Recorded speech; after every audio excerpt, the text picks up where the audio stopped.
সদৌ অসম ছাত্ৰ সন্থাৰ মুখ্য উপদেষ্টা ডক্টৰ সমুজ্জ্বল ভট্টাচাৰ্যই মোৰ একেবাৰে ভাতৃতুল্য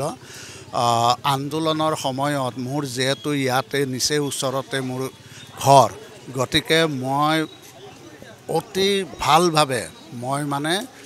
সমুজ্জ্বল ভট্টাচাৰ্য মাতৃক অৰ্থাৎ প্ৰয়াত বীণা ভট্টাচাৰ্যক মই পাইছিলোঁ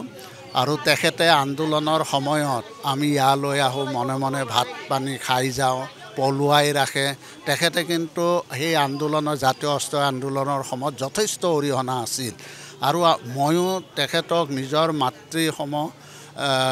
মাতৃতুল্য বুলি ভাবিছিলোঁ আৰু মাতৃতুল্য হিচাপেই ব্যৱহাৰ কৰি আহিছিলোঁ আৰু মোকো নিজৰ পুত্ৰ হিচাপে ব্যৱহাৰ কৰি আহিছিল গতিকে তেখেতৰ যিটো অৱদান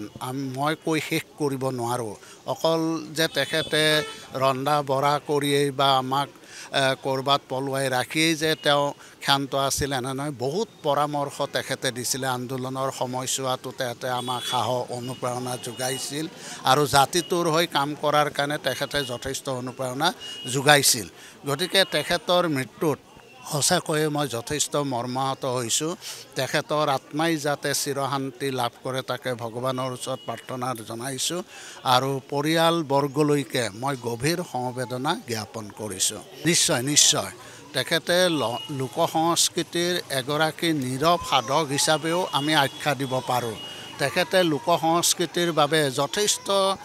কাম তেখেতে কৰিছিলে যথেষ্ট অৰিহণা এই অঞ্চলটোতো তেখেতে যোগাই আহিছিলে গতিকে তেওঁৰ লোক সংস্কৃতিৰ ক্ষেত্ৰত বা মানুহৰ প্ৰতি যিটো মৰম মানুহক যি ধৰণে তেখেতে মৰম কৰিছিল সেইটো বৰ্ণনাৰ অতীত গতিকে এগৰাকী মৰমীয়াল